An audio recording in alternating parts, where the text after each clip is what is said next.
एक वैष्णव के घर पर ठाकुर जी की सेवा होती थी। तो वैष्णव रात में सुलाते समय ठाकुर जी का बढ़िया बिस्तर लगाते, उसमें इत्र लगाते। गर्मी का समय तो बढ़िया सूती के कपड़े की चद्दर बिछाते, सर्दियों का समय तो बढ़िया मलमल का बिछाते, ठाकुर जी को सर्दी ना लगे। बहुत ध्यान से सुनना है। तो एक बार क्या हुआ, रात्रि में वो अपने ठाकुर जी को शयन करा करके जैसे ही अपने कक्ष में गए, जैसे ही सोने लगे, तो बार बार उनको ऐसा लगे कि गद्दे में कुछ चुभ रहा है। उन व्यक्ति को जो सेवा करते थे, वो बार बार उठ करके देखें, बोले ये चुभ क्या रहा है, और जैसे ही देखें तो कुछ भी नहीं। एक बार हो गया, दो बार हो गया, पूरी रात बेचारे परेशान ही होते रहे। एक बार उन्होंने स्थान भी बदल दिया, कहीं और सो जाऊं, तो वहां सोए तो वहां पर भी वो चुभने लगा। उनको लगा ये है क्या, ये चुभ क्या रहा है मुझको। पूरी रात निकल गई परेशान होते होते। सवेरे जैसे ही ठाकुर जी की सेवा के लिए स्नान ध्यान करके मंदिर में गए, तो जैसे ही ठाकुर जी को उठाया, उठा करके व्यवस्थित किया, तो जो शयन शैया थी, सोने का जो बिस्तर था ठाकुर जी का, उसको साफ करने लगे। देखे ठाकुर जी की चद्दर के नीचे पुराने 3 दिन के सूखे पुष्प पड़े थे। उनके मन में आई, बोले ये ठाकुर जी को रात भर चुभ रहे थे, इसीलिए परेशानी मुझे हो रही थी, इसीलिए वो मुझको भी चुभ रहे थे। माने ठाकुर जी रात भर संकेत कर रहे थे, अरे तू तो तान दुपट्टा सो गया, लेकिन वो पुष्प मुंह को चुभ रहे हैं, भैया उनको आगे निकाल के जा, मैं सो नहीं पा रहा हूं। और वो भक्त समझ नहीं पाया, तो उसको भी रात भर चुभते रहे। ये भाव कब प्रकट होता है? जब आप ठाकुर जी को चैतन्य भाव से पूछते हो। यदि आप मानोगे कि ये तो मूर्ति हैं, ये तो पाषाण हैं, तो ठाकुर जी भी आपको पाषाण ही समझेंगे। फिर आपके जीवन में कष्ट आए, दुख आए, दारिद्र आए, तो ठाकुर जी कहेंगे भैया जब हम पे कष्ट दुख दारिद्र सो लगे, तो तेरे मन में बिल्कुल भी भावना नहीं आती कि ये चैतन्य, तो हम क्यों चैतन्य भाव रखे तुम्हारे प्रति। ठाकुर जी को चैतन्य समझो, वे चैतन्य है। तो भगवान का पहला स्वरूप है सत्य, दूसरा है चैतन्य, और तीसरा आनंद। जब आप ठाकुर जी को सत्य और चैतन्य भाव से भजने लगोगे, तो अपने आप आपकी भक्ति में सुख नहीं मिलेगा, आनंद मिलेगा। सुख में और आनंद में अंतर होता है बंधु। एक समय के बाद जो घटने लग जाए वो सुख है, परंतु अनंत मिलने के बाद भी बढ़ता रहे वो आनंद है। कथा सुनना, वृंदावन जाना, राम राजा सरकार के दर्शन करना, गंगा जी में स्नान करना, यमुना जी का दर्शन करना, संतों की कथा सुनना, ये सब सुख नहीं देते हैं। कभी मत कहना कथा सुनने से बड़ा सुख मिलता, ना, कथा सुनने से आनंद मिलता है। सुख तो उसे कहते हैं जो एक अवधि बाद घटने लगे, एक समय के बाद कम होने लगे, पर आनंद कभी कम नहीं होता, बढ़ता है। हाँ, तो भगवान का तीसरा रूप क्या है? आनंद। तो सत्य, चैतन्य और आनंद, ये 3 भगवान के रूप हैं। ऐसे ही 3 भगवान के कर्म हैं, विश्वोत्पत्त्यादि हेतवे, विश्व की उत्पत्ति करना, पालन करना और उसका संहार करना, ये 3 भगवान के कर्म हैं। और ऐसे ही 3 भगवान के गुण हैं, तापत्रय विनाशाय, आधिदैविक, आदि भौतिक और आध्यात्मिक त्रिविध तापों का जो उपशमन करते हैं, तीनों तापों का जो नाश करते। ताप किसको कहते हैं? ताप कहते हैं दुख को। ठाकुर जी की शरण लेने वाला वो व्यक्ति दुखी नहीं होता, ऐसा नहीं है, उसके जीवन में भी दुख आता है। तो फिर भगवान की शरण ग्रहण क्यों करें?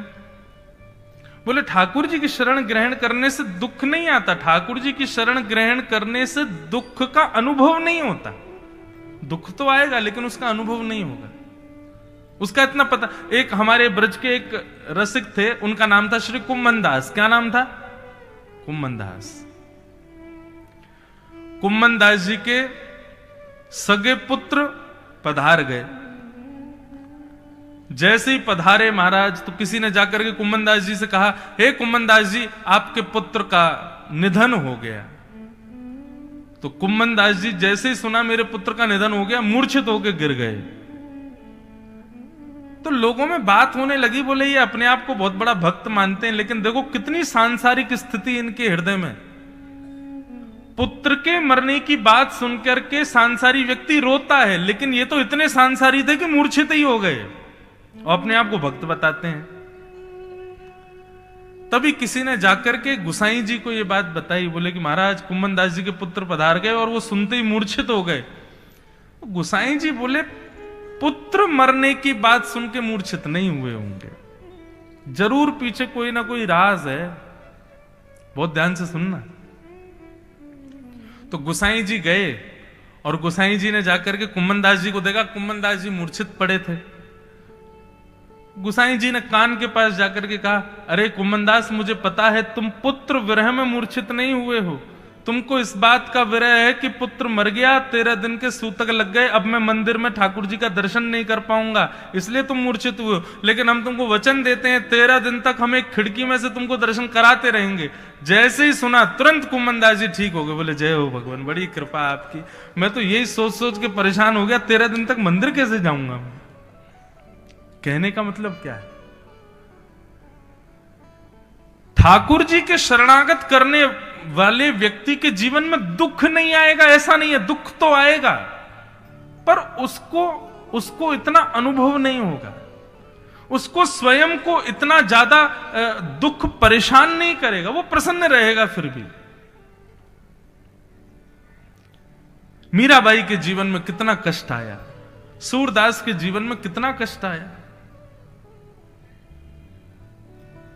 भक्त वैष्णवों के जीवन में भी कष्ट आता है, परंतु भक्ति की वजह से, वैष्णव धर्म पालन की वजह से उनको उस कष्ट का, दुख का अनुभव नहीं होता, उसका पता नहीं चलता। इसलिए भक्ति का मार्ग बड़ा जरूरी है बंधु।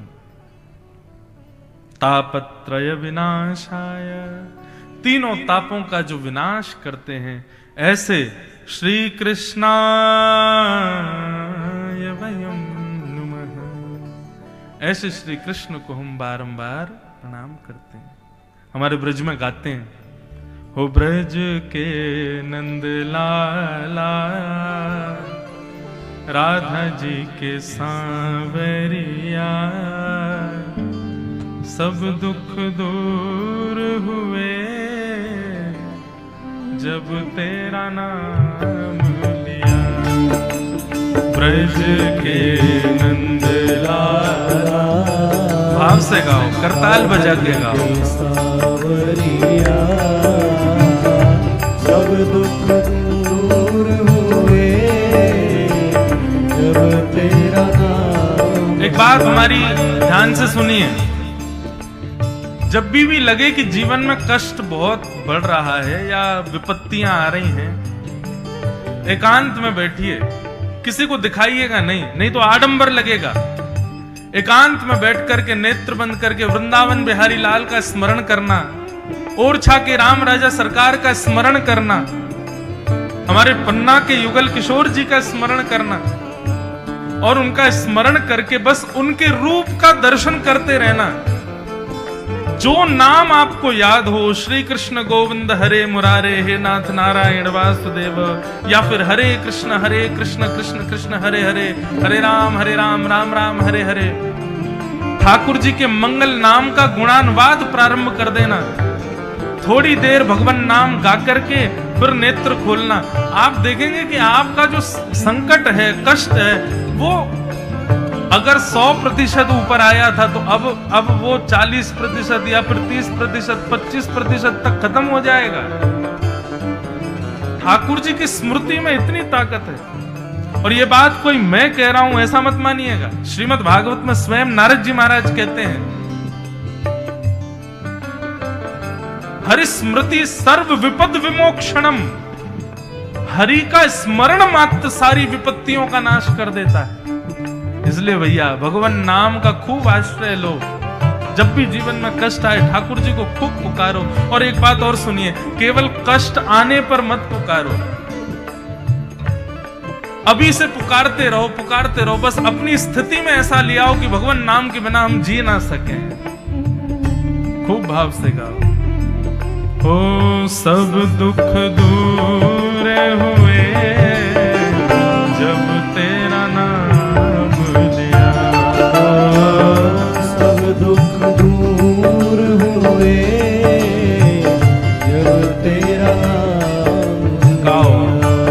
ओ ब्रज के नंद लाला राधा जी के सांवरिया, सब दुख दूर हुए जब तेरा नाम लिया। सब दुख दूर हुए जब बोलो वृंदावन बिहारी लाल की।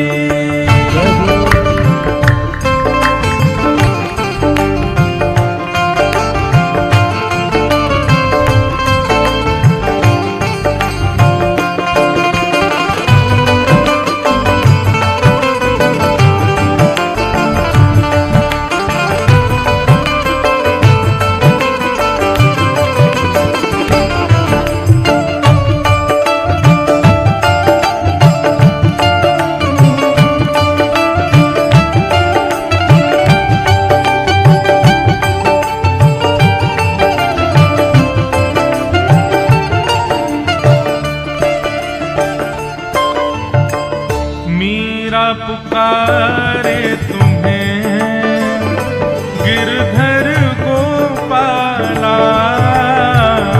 मेरा पुकारे तुम्हें गिरधर गोपाला। मीरा पुकारे तुम्हें गिरधर गोपाला।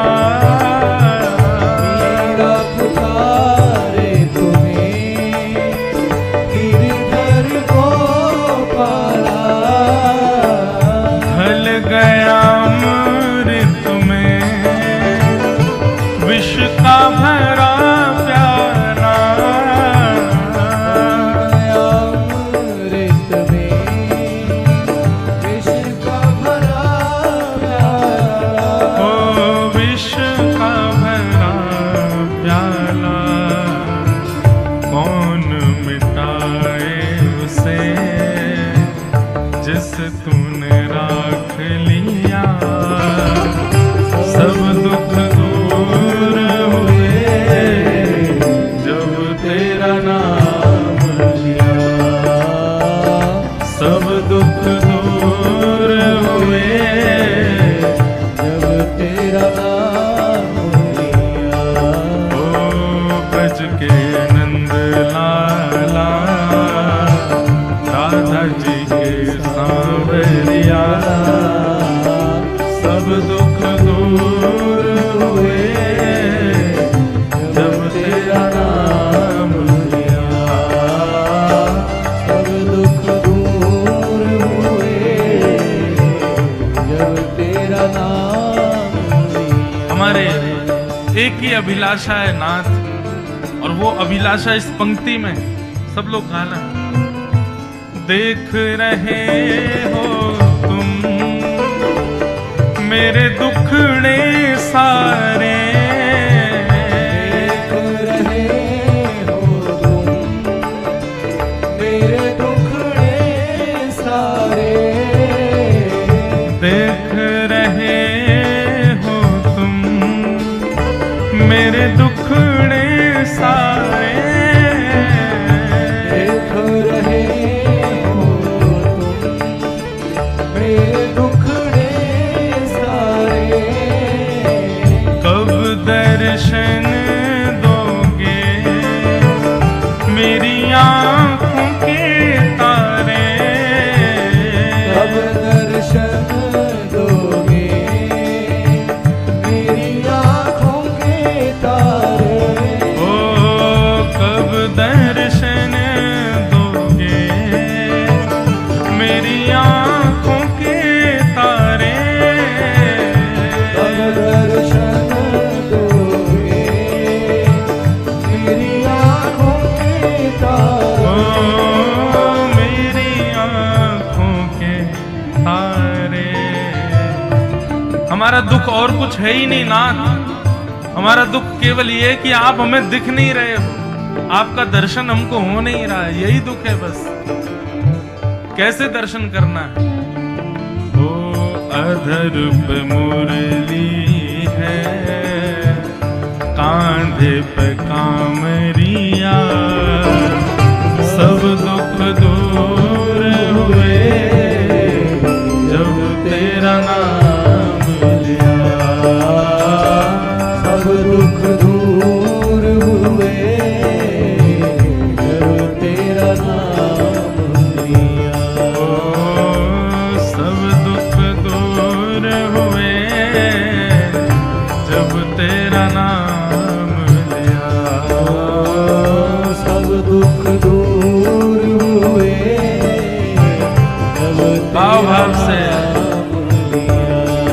ओ ब्रज के नंद लाला, राधा जी के सांवरिया, सब दुख दूर हुए जब तेरा नाम लिया।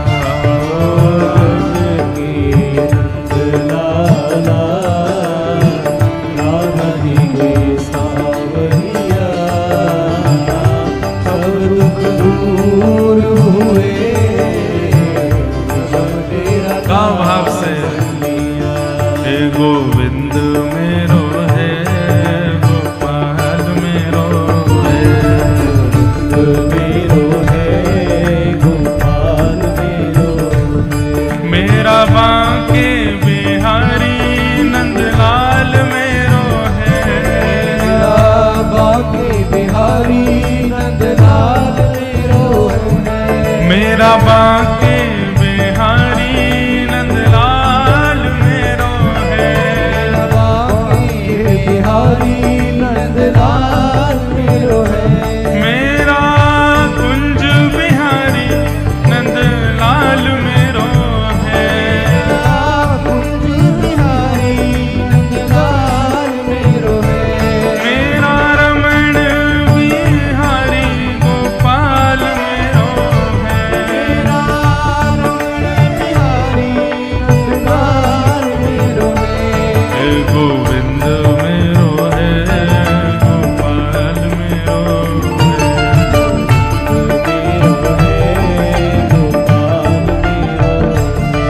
गोविंद मेरो है, गोपाल मेरो है।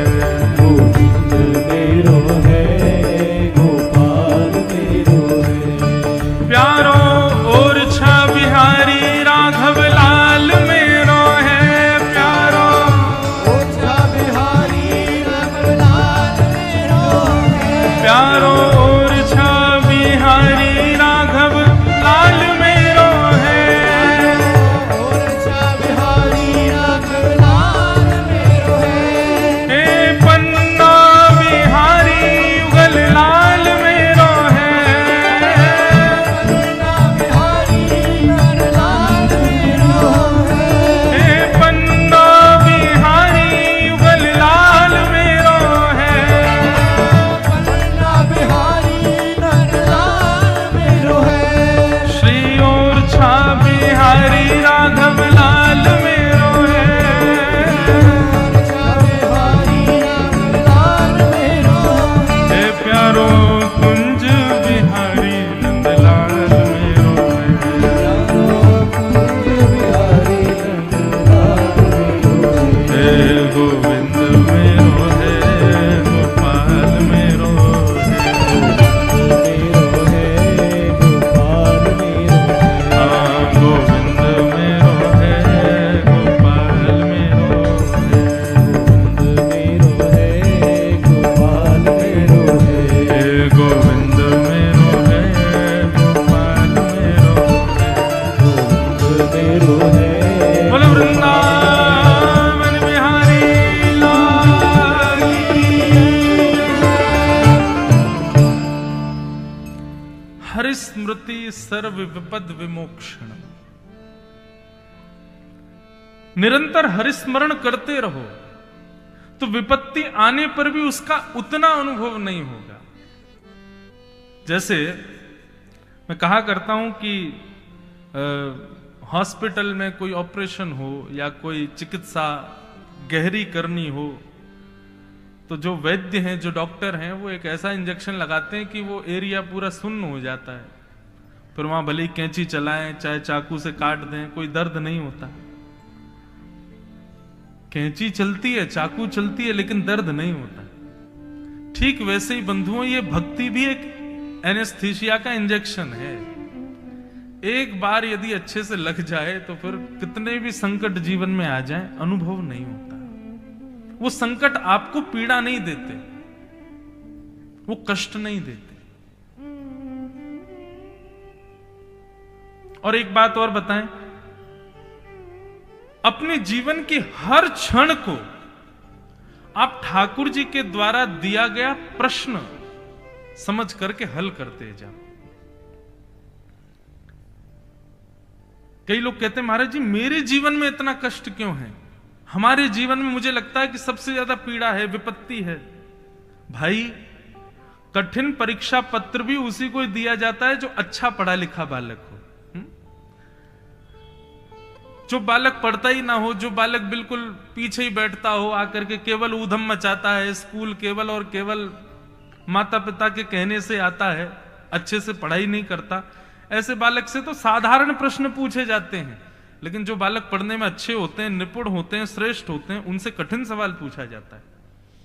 इसका मतलब क्या है? अगर जीवन में विपत्तियां ज्यादा कठिन लग रही हैं तो इसका मतलब आप ये समझ लीजिए कि इस संसार रूपी विद्यालय के आप श्रेष्ठ बालक हो, इसीलिए आपसे कठिन परीक्षा रूपी प्रश्न किया जा रहा है। संसार एक विद्यालय है और हम आप सब लोग यहां के एक विद्यार्थी हैं। अपने जीवन रूपी परीक्षा को हल करने के लिए हम लोग यहां आए। किसी के प्रश्न बड़े सरल हैं। देखो, प्रश्न तो किसी के सरल नहीं है। जो पढ़ लिख करके तैयारी रखता है उसके लिए प्रश्न आसान है, जो बिल्कुल पढ़ता ही नहीं है उसके लिए हर प्रश्न कठिन है।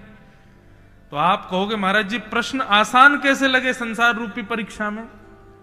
तो ये भागवत रूपी ट्यूशन जो लोग लेते रहते हैं, बीच बीच में सत्संग करते रहते हैं, संतों को प्रणाम करते रहते हैं, गौड़ बाबा स्थान पर आके प्रणाम, पीताम्बरा मैया को प्रणाम करते हैं, युगल किशोर जी को प्रणाम करते हैं, ओरछा नरेश जाते हैं, या फिर वृंदावन बिहारी लाल की सन्निधि में जाते रहते हैं, ऐसे लोगों को परीक्षा पत्र बड़े आसान लगते हैं, वो लोग पार कर लेते हैं उसको।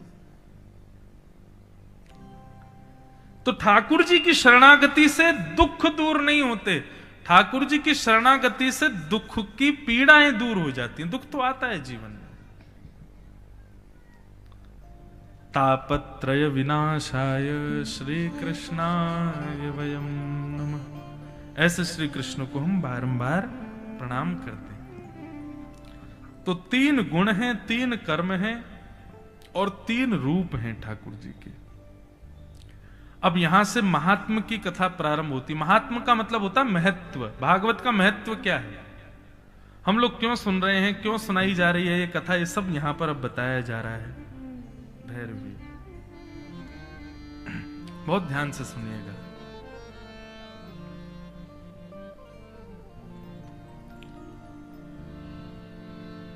अट्ठासी 80,000 सौनकादि ऋषि नैमिषारण्य क्षेत्र में बैठे थे और मानवों के कल्याण के लिए यज्ञ कर रहे थे। कलयुग में आने वाले मानव सब सुखी हों, सबकी बुद्धि विवेक बना रहे, उसके लिए यज्ञ कर रहे थे। लेकिन यज्ञ से कोई सफलता ना मिलने पर उन्होंने सूत जी के चरणों में जाकर के निवेदन किया, भगवान कलयुग में मानव का कल्याण कैसे होगा, कृपा करके हमें बताओ। तब सूत जी महाराज यहां से सुनाना प्रारंभ करते हैं कि कलयुग में मानव का कल्याण कैसे संभव है। अच्छा, एक बात हम आपसे पूछना चाहते हैं, सब लोग इधर देखो, यहां देखो, ध्यान से कथा सुनो। 2 बजे से लेके और जब तक हम व्यासपीठ पर बैठे हैं, आप इधर उधर मत देखना, बस हमको देखना है। और हम में रुचि नहीं लग रही हो तो पीछे ठाकुर जी इनको देखना, बाकी किसी की तरफ दृष्टि डालनी नहीं है। कोई नेता आ जाए, कोई बहुत बड़े, कोई नगर सेठ आ जाए, कोई कितना सुंदर व्यक्ति आ जाए, आपको ध्यान इधर उधर करना ही नहीं, ध्यान से कथा सुनो बस, एक निष्ठ होकर के। देखो, श्रोता को कथा सुनने के नियम कई बार पूछते हैं, महाराज जी नियम क्या होते हैं कथा सुनने के? जैसे व्यास पीठ पर व्यास बैठता है वैसे श्रोता को बैठना चाहिए, एक आसन पर, बिना पानी पिए, बिना जल पिए। हम बीच में क्या कर रहे हैं, कहीं उठ के जा रहे हैं? आप लोग तो कभी यूं कभी यूं, कई लोग तो पांव पसार के बैठ जाते हैं। एक आसन पर बैठो। जैसे व्यास केवल श्रोताओं को देखता है, ऐसी श्रोता केवल व्यास को देखे। फोन वोन ये सब दूर रखिए, कौन आ रहा है कौन जा रहा है किसी से कोई मतलब नहीं, बस अपना एकाग्र चित्त कथा में रखिए, ध्यान से सुनिए। हम क्या बता रहे थे? मानव कल्याण। आपने ये कभी प्रश्न खुद से पूछा कि कल्याण कहते किसको है? मानव का कल्याण, मानव का कल्याण, मानव का कल्याण, ये तो बहुत जगह सुना होगा। ये यहां यज्ञ हो रहा है, ऐसा कर दो आपका कल्याण होगा। वहां पर अनुष्ठान चल रहा है, वहां पर यजमान बन जाओ कल्याण होगा। कथा हो रही है, उसमें यजमान बन जाओ कल्याण होगा। गरीब कन्याओं का विवाह कराओ भैया कल्याण होगा, ये होगा वो होगा। कल्याण कहते किसको है?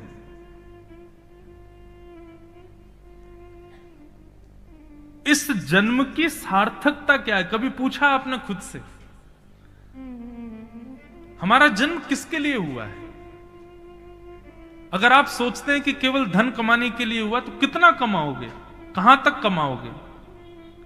और क्या बहुत धन कमाने वाले लोग, क्या वो संतुष्ट हैं? क्या वो तृप्त हो गए कि अब कुछ नहीं करना हमको?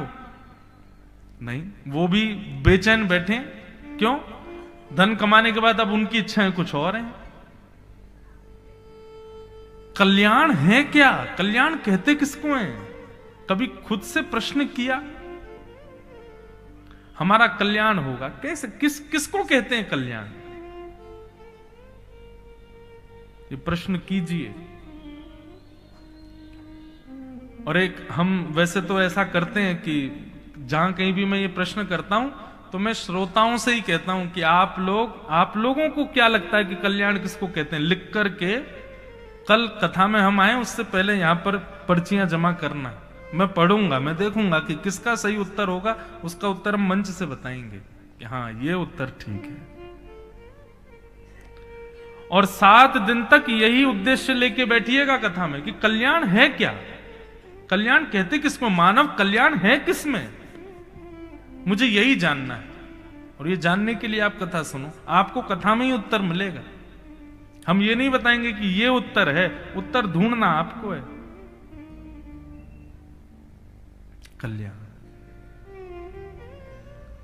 सौनकादि ऋषियों ने जाकर के सूत जी से प्रणाम करते हुए कहा, भगवान मानव कल्याण का श्रेष्ठ साधन बताओ, कैसे होगा?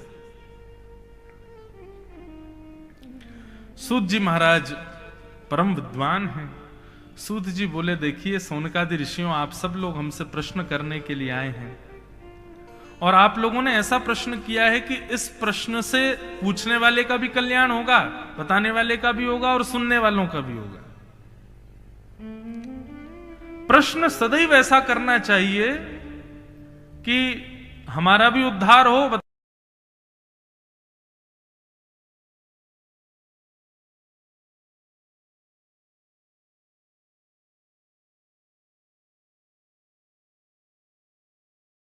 और श्रेष्ठ ही करना चाहिए।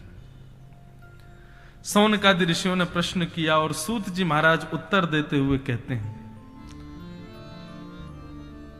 काल व्याल मुखग्रास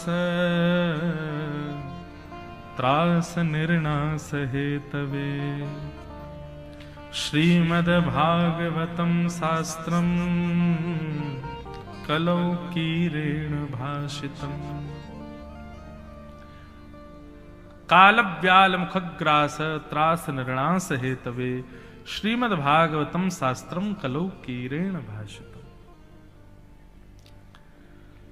हम आप सब लोग काल मतलब समय, काल रूपी व्याल, व्याल कहते हैं सर्प को, काल रूपी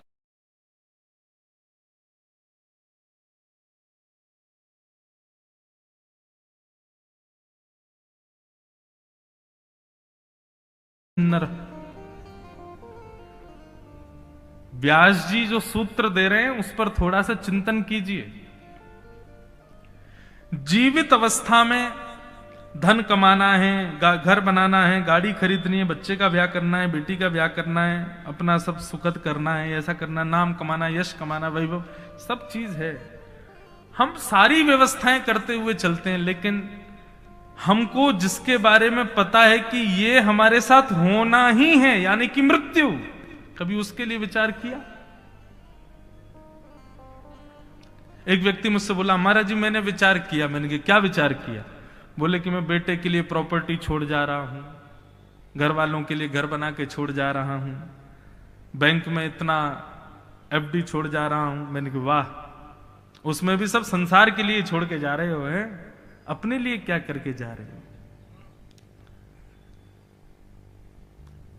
स्वामी विवेकानंद, उनके लिए आज आप कह सकते हो कि उनकी मृत्यु सार्थक हुई, उन्होंने अपना कल्याण किया। क्यों? स्वामी विवेकानंद को गए कितने वर्ष हो गए, लेकिन आज तक स्वामी विवेकानंद की नीतियां कितने लोगों का कल्याण कर रही हैं। आपके बुंदेलखंड की भूमि पर हमारे वृंदावन के एक अद्भुत वृंदावन रस को जिन्होंने गाया, ऐसे अद्भुत एक महात्मा हुए, उनका नाम था श्री हरिराम व्यास जी। ओरछा नरेश के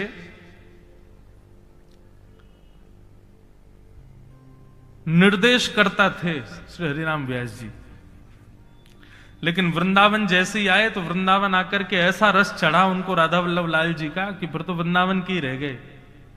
उनका एक पद भी गाते हैं हमारे वृंदावन में, किशोरी तेरे चरणन की रज पाऊं, बैठी रहूं कुंजन के कोने, श्याम राधिका गाऊं, जारज को ब्रह्मादिक तरसत, सूरज शीश चढ़ाऊं, किशोरी तेरे चरणन की रज पाऊं। व्यास स्वामिनी की छवि निरखूं, निरख निरख विमल विमल यश गाऊं, किशोरी तेरे चरणन की रज पाऊं। ऐसे श्री हरिराम व्यास जी इसी बुंदेलखंड के लाल हमारे ब्रज में पधारे और उन्होंने ब्रज रस का बड़ा उत्थान किया। उनका जन्म कल्याणकारी हुआ। आज तक उनके द्वारा रचित पदों पर ब्रज के कितने रसिक जन अपना कल्याण कर रहे हैं, उद्धार कर रहे हैं।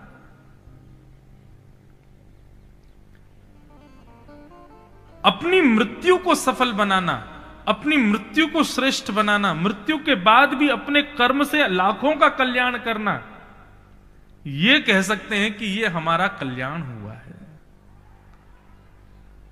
केवल धन कमा लेना, वैभव कमा लेना, यश कमा लेना, धन कमाना अगर कल्याण होता ना, तो रावण ने बहुत धन कमाया था, इतना धन कमाया कि महाराज रखने के लिए जगह नहीं मिली तो सोने ही चिन्ह दिए अपनी दीवारों पर, पूरी नगरी को सोने का कर दिया।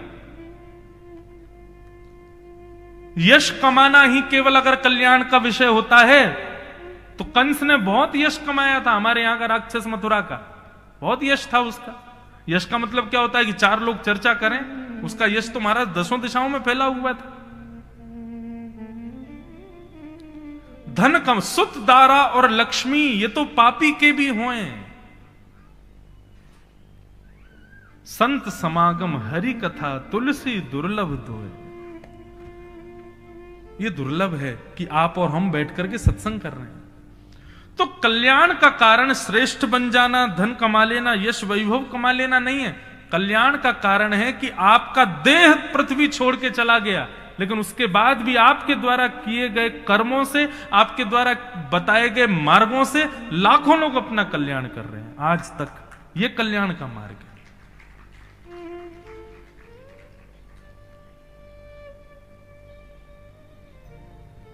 इसको कल्याण कहते हैं। इसलिए बंधुओं, बहुत कम समय बचा है हम लोगों के पास में।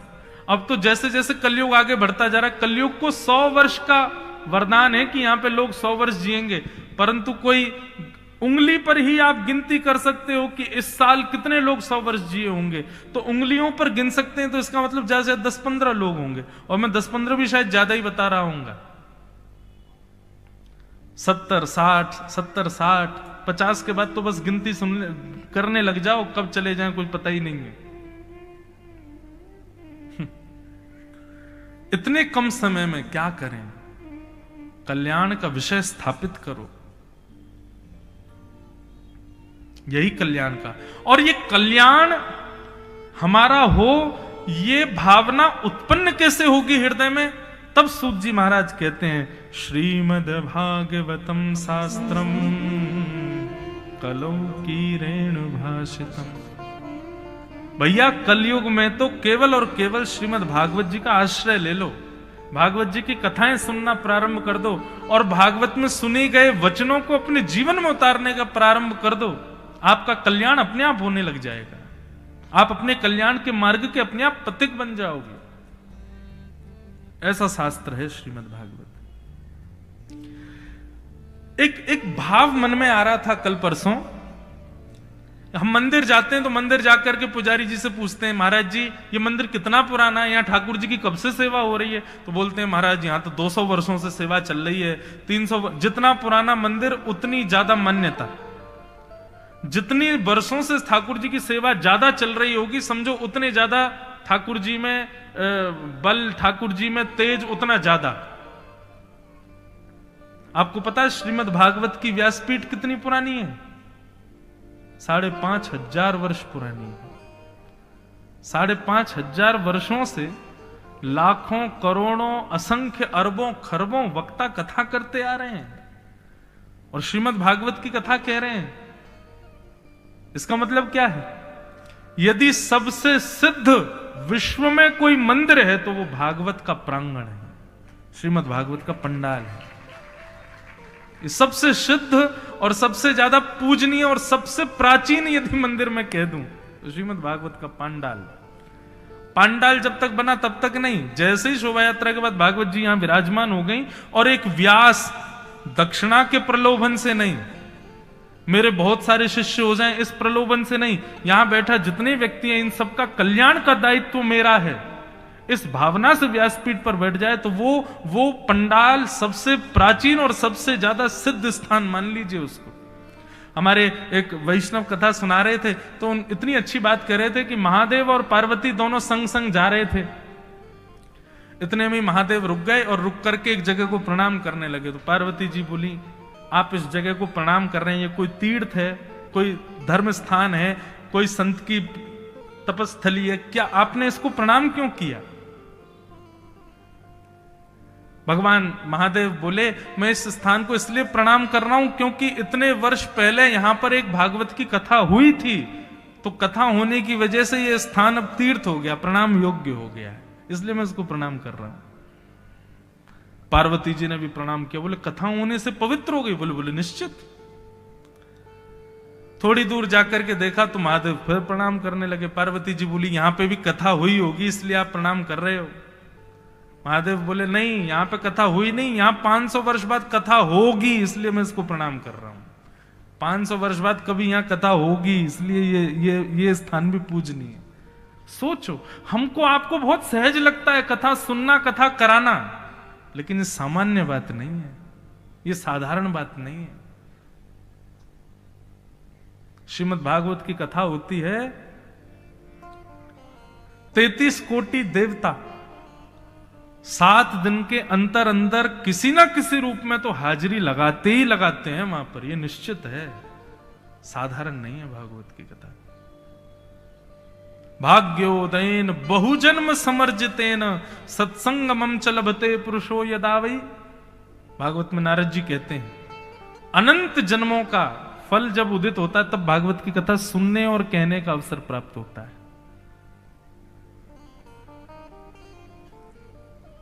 तो श्रीमद् भागवत, इनके आश्रय में आने से व्यक्ति के हृदय में इच्छा प्रकट होगी कि अब मैं अपना कल्याण करूं, अब मैं अपने कल्याण के मार्ग को प्रशस्त करूं। इसलिए भागवत का आश्रय लो।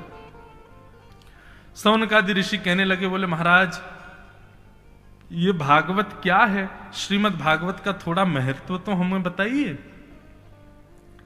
तब सूत जी महाराज कहने लगे, बोले बस इतना ही समझ लीजिए, जिस भागवत के आगे स्वर्ग के अमृत को ठुकरा दिया जाता है वो भागवत की कथा है। श्री सुखदेव जी महाराज कथा सुना रहे थे परीक्षित जी को, और तभी देवता अमृत कलश लेकर के प्रकट हो गए, और सबने आकर के सुखदेव जी से कहा कि आप परीक्षित को ये अमृत पिला दीजिए और इसके बदले हमको भागवत की कथा सुना दीजिए।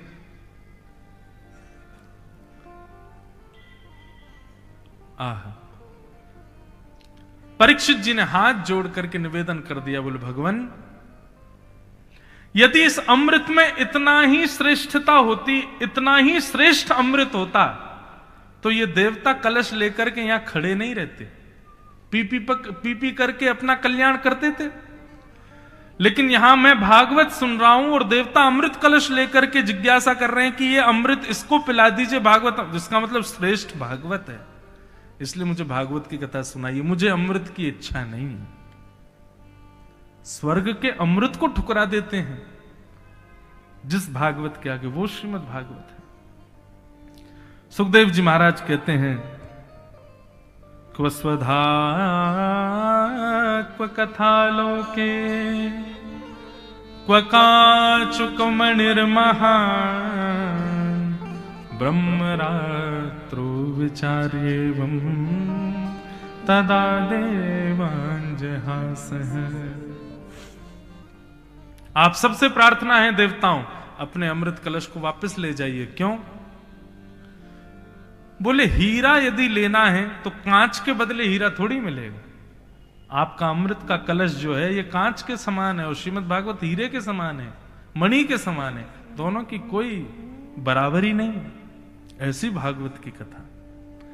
सौनकादि ऋषि बोले, सूत जी महाराज आपने भागवत की बड़ी महिमा बताई, जरा ये तो बताइए भागवत की कथा पहले किसने किसको सुनाई, सबसे पहले ये भागवत की कथा कहां हुई, कैसे हुई, कृपा कर उसके बारे में हमें बताइए। तब सुनाया गया। बोले भैया एक बार की बात है, नारद जी महाराज पृथ्वी पर भ्रमण करने के लिए आए और पृथ्वी पर भ्रमण करके सब जगह उन्होंने छल कपट ईर्षा द्वेष इन सबको जब देखा तो बड़े परेशान हो गए।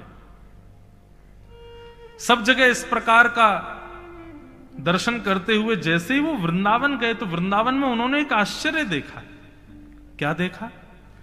कि एक युवा कन्या बैठे बैठे रो रही है और उसकी गोद में दो वृद्ध लेटे हुए हैं। युवा की गोद में दो वृद्ध लेटे हैं कन्या के में, ये देख करके उनको आश्चर्य हुआ। उन्होंने पूछा कि बेटी ये तेरी गोद में जो दो वृद्ध लेटे कौन है और तुम कौन हो, रो क्यों रही हो?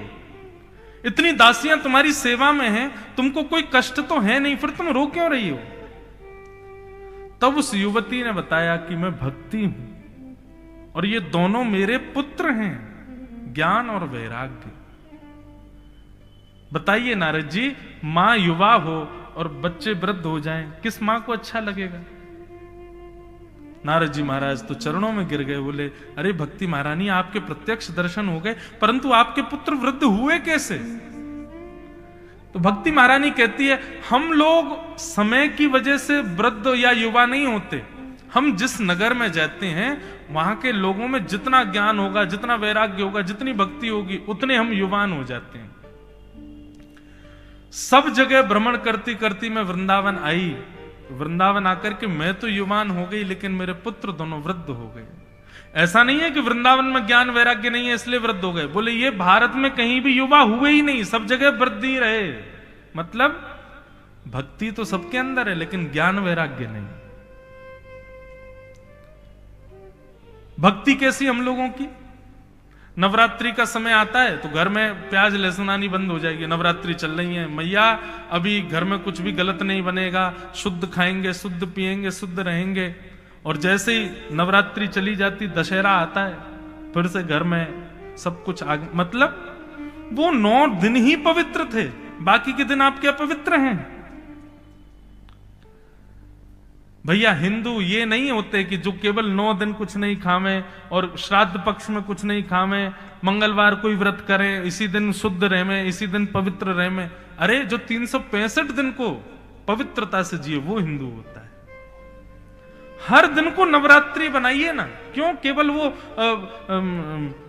शारदीय नवरात्रि और एक और नवरात्रि, इन्हीं को ही आप शुद्ध क्यों मानते हो? हर दिन पवित्र है हमारे लिए, हर दिन शुद्ध है हमारे लिए। कभी कभी मन में बात आती है, जैसे हमारे ऋषियों ने नवरात्रि बना दी, जैसे हमारे ऋषियों ने शिवरात्रि बना दी, जैसे हमारे ऋषियों ने श्राद्ध पक्ष के नियम बना दिए, ऐसे यदि कभी किसी ऋषि ने यह कह दिया होता कि 365 दिन में एक दिन ऐसा होगा कि उस दिन कोई भी पाप करो आपको पाप नहीं लगेगा, तो क्या होता दुनिया?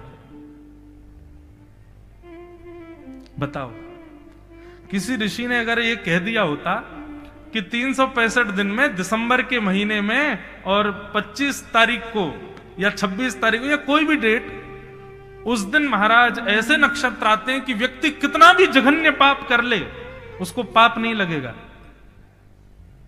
मुझे ऐसा लगता हम लोगों की प्रवृत्ति ऐसी है कि हम उस दिन भी, जो बहुत माला फेरने वाला है, जो बहुत ज्यादा शुद्ध पवित्र है, वो भी कोई ना कोई पाप कर ही लेता, बोले आज तो कुछ लगना ही नहीं है, कर लो। हमारी स्थिति ऐसी है। जहां ये स्थिति है कि 9 दिन पवित्र रहने के बाद 10वीं की इच्छा वो करते हैं, वो कब आवे कि दशहरा कब आवे, एकादशी कब, द्वादशी कब आवे, कुछ खाएं पिए, सभी नियम तोड़े अपने। अरे बहुत बड़ी कृपा ऋषियों की कि उन्होंने ऐसा नहीं बोला कि साल में एक दिन कुछ भी गलत करो कोई पाप नहीं लगेगा। कितने पाप हो जाते एक ही दिन में। फिर हर दिन को पवित्र मानो, हर दिन को नवरात्रि मानो, हर दिन को मंगलवार मानो, हर दिन को शिवरात्रि मानो, हर दिन को जन्माष्टमी, रामनवमी मानो। क्यों? साल में एक ही दिन हमने रख रखा है पवित्र रहने के लिए।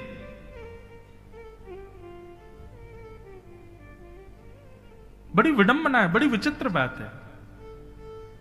तो कहने का अभिप्राय, भक्ति सबके अंदर है लेकिन ज्ञान 0, वैराग्य -10 में और चले जाओ, 0 से भी नीचे आ जाओ, वैराग्य तो बिल्कुल ही नहीं है। आप कहेंगे महाराज जी ज्ञान और वैराग्य कहते किसको हैं? ध्यान से सुनिएगा। ज्ञान का मतलब क्या होता है? बहुत जानकारी होना, सारे वेद पाठ कर लेना, थ्रू आउट संस्कृत में बात करने लग जाना, थ्रू आउट इंग्लिश बोलने लग जाना, थ्रू आउट अलग अलग भाषाओं का ज्ञान हो जाना,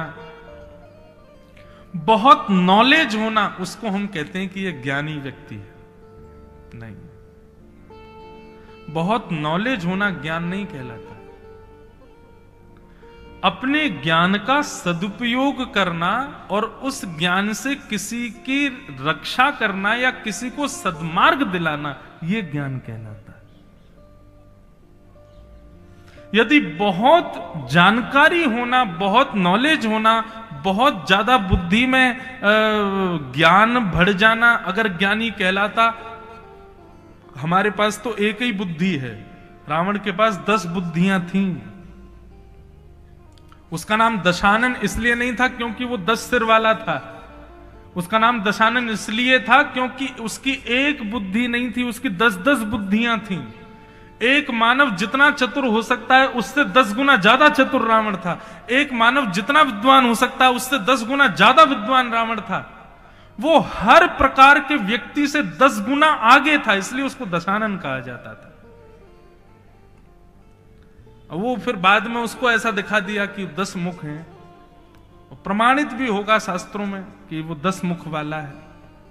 पर मेरी मान्यता ऐसी कहती, मुझे ऐसा लगता है कि उसके पास हम लोगों से 10 गुना ज्यादा, और हम लोग तो अभी कलयुग के हैं, वो तो त्रेता में था। त्रेता में तो हम लोगों से 100 गुना ज्यादा विद्वान लोग होते, तो उन विद्वानों से भी 10 गुना ज्यादा विद्वान था रावण। लेकिन ऐसे ज्ञान का क्या फायदा? आज तक त्रेता युग को भी निकले हुए लाखों करोड़ों वर्ष होने को आए हैं, लेकिन आज तक दशहरा मैदान में रावण जलता है। इसको ज्ञान नहीं कहते। वैराग्य का मतलब हम लोग सोच लेते हैं पत्नी को छोड़ दो, बच्चों को छोड़ दो, परिवार छोड़ दो, विरक्त हो जाओ, एक आश्रम में रहने लग जाओ, बद्रीनाथ चले जाओ, हरिद्वार चले जाओ, वृंदावन चले जाओ। क्या कहेंगे? बोले वैराग्य धारण कर लिया है। अरे इन सब का त्याग करना वैराग्य नहीं होता है। और सीधी बात कहूं तो शरीर से वस्तु का त्याग करना वैराग्य नहीं होता, मन से वस्तु का त्याग करना वैराग्य होता है। कई लोग शरीर से छोड़ देते हैं लेकिन मन से नहीं छोड़ पाते। कोई बीड़ी पीता है, कोई तंबाकू खाता है, तो बहुत ज्यादा बेचारे के ऊपर चढ़ गए सब घर वाले लोग, तो उसने छोड़ दिया। शरीर से तो छोड़ दिया लेकिन मन से क्या सोचता रहता है? कब मिलेगा खाने को, कब मिलेगा पीने को, कब मिलेगी मुझे बड़ी इच्छा हो रही है, कब होगा कब होगा कब। इसको त्याग नहीं कहते। त्याग का मतलब होता है वस्तु तुम्हारे सामने आ जाए लेकिन फिर भी तुम्हारा मन विचलित ना हो, इसको वैराग्य कहते हैं। ये कौन है महाराज? बोले बाल ब्रह्मचारी। अच्छा, ब्रह्मचारी इन्होंने बयान नहीं किया। एक तो होता है परम सुंदर हैं, परम योग्य हैं, सारे गुणों से युक्त हैं, फिर भी ब्रह्मचारी हैं। और एक तो ऐसे हैं कि महाराज प्रयास तो खूब किया था कि कहीं ब्याह हो जाए लेकिन किसी ने पसंद ही नहीं किया। उम्र चली गई 35-40, तो फिर बोले अब क्या करें, अब ब्याह करना ठीक नहीं है, नाम के आगे ब्रह्मचारी लिख दो हमारे। 35-40 हो गई, ब्याह ही नहीं हुआ तो ब्रह्मचारी बन जाते हैं। वस्तु ना मिलने पर अपने आप को त्यागी बताना ये श्रेष्ठ नहीं है। आपने वस्तु की इच्छा तो बहुत रखी थी, मिली नहीं इसलिए त्यागी बन गए। लेकिन वस्तु सामने हो और उसके प्रति मन विचलित ना होना, ये वैराग्य कहलाता, ये त्याग कहलाता। ऐसे हम कितने लोगों को जानते हैं जो विरक्त हो जाते हैं, जो वैरागी हो जाते हैं, जो बाबा जी बन जाते हैं, लेकिन आसक्ति हृदय की नहीं जा पाती। लेकिन ऐसे कितने लोगों को जानते हैं जो परिवार में रहते हैं, घर में रहते हैं, गृहस्थाश्रम का निर्वहन करते हैं, लेकिन घर में रहते हुए भी एक संतत्व का पालन करते हैं, कहीं भी आसक्त नहीं रहते।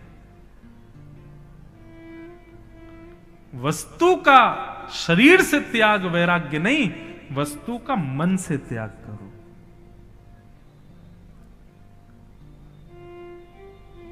लोग व्रत करते हैं, मैं कथाओं में समझाया करता हूं इस बात को। एकादशी का व्रत करते हैं, मंगलवार का व्रत करते हैं, सोमवार का व्रत करते हैं, लेकिन जब व्रत करते हैं तो जिन लोगों का व्रत नहीं होता उनसे दूर बैठते हैं। क्यों? हमारे सामने रोटी खाएगा तो हमारा भी मन करेगा, या हमारे सामने चावल दाल खाएगा तो फिर हमारी भी इच्छा होगी। इसको व्रत नहीं कहते।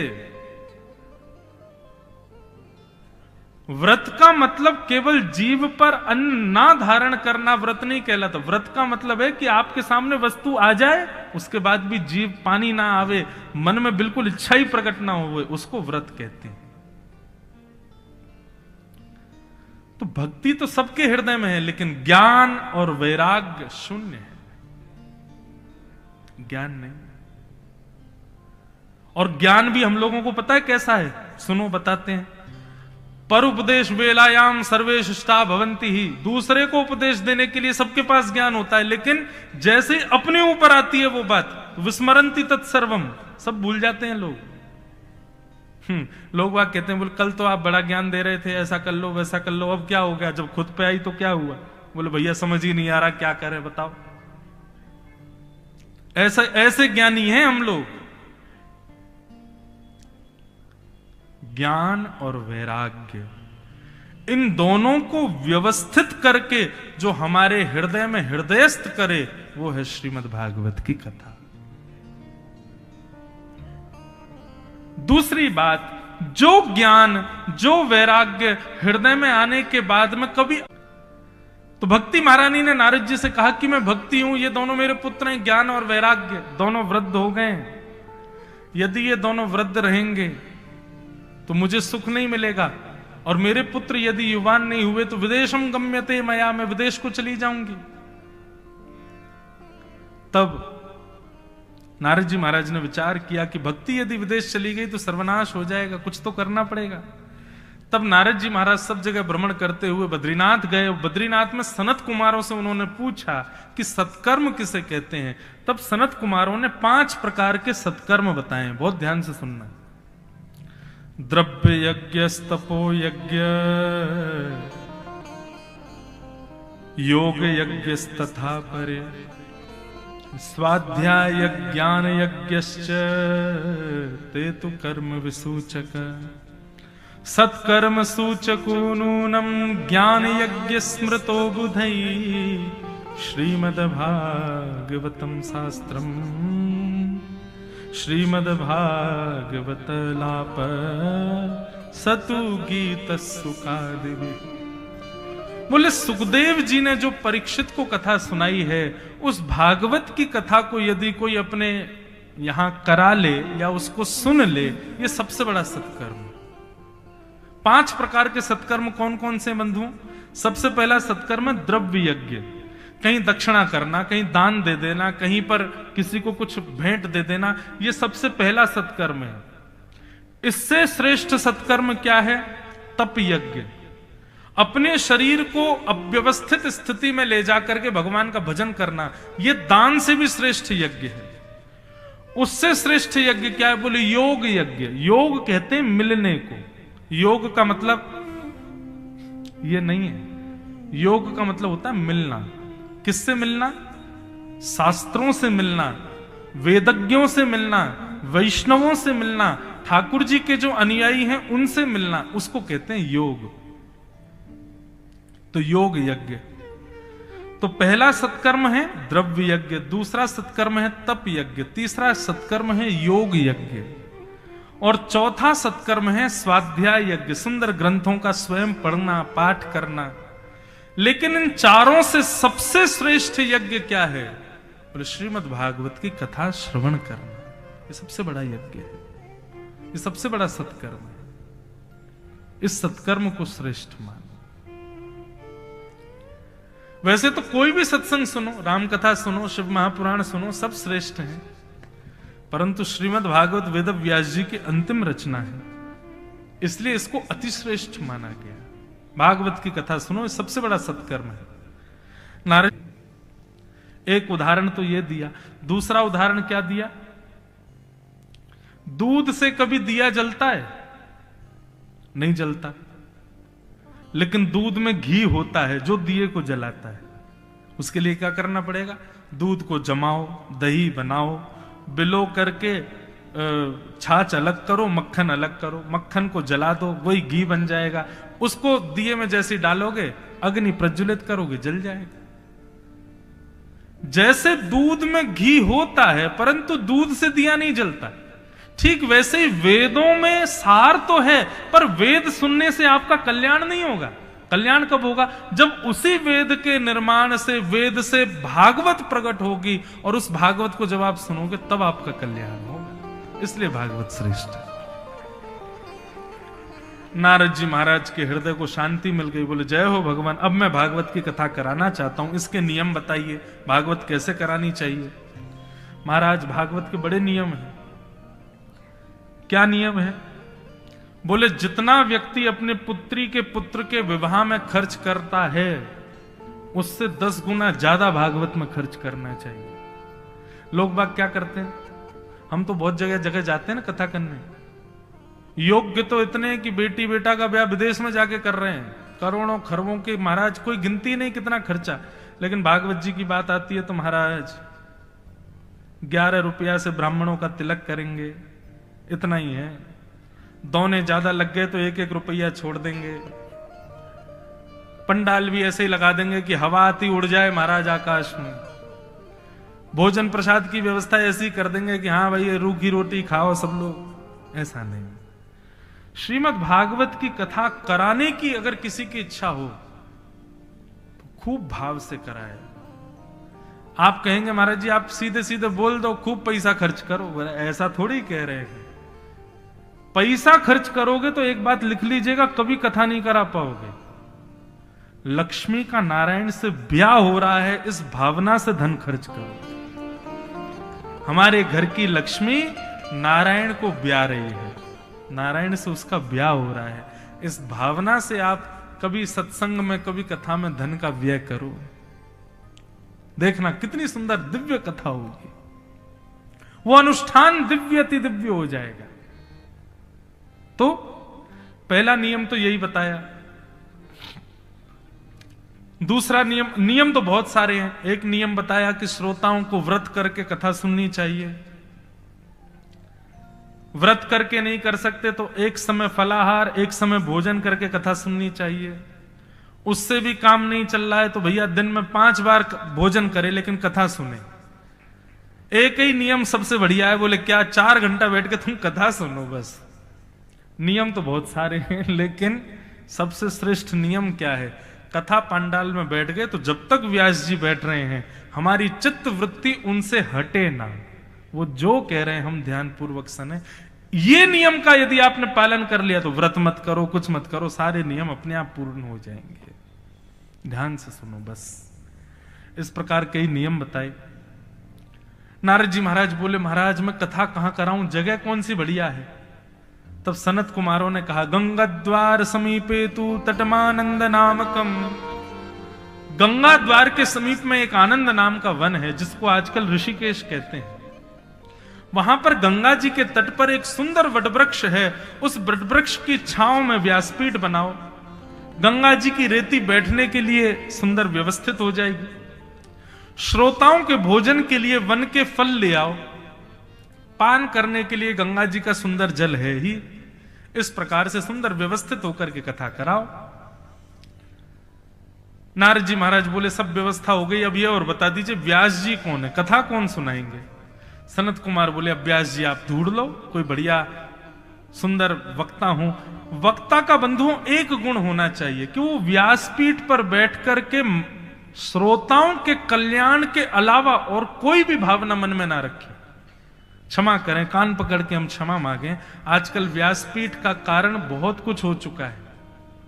व्यासपीठ अब देने का नहीं रह गया, व्यासपीठ लेने के लिए बन गई है। अब ऐसा नहीं होना चाहिए।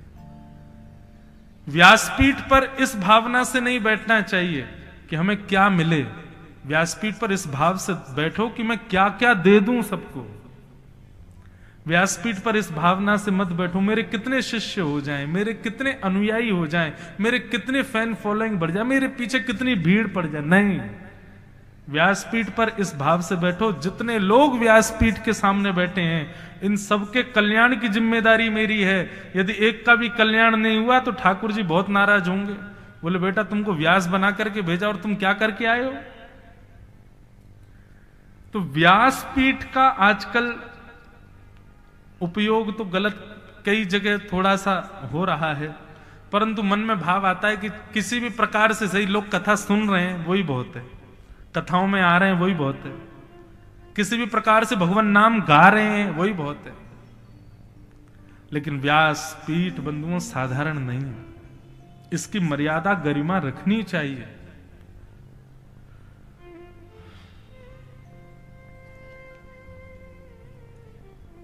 सनत कुमारों ने कहा कि भैया व्यास जी आप ढूंढ लो। नारद जी बोले, काम कीजिए ना, आप ही कथा सुना दीजिए, आपसे बढ़िया वक्ता कौन होगा।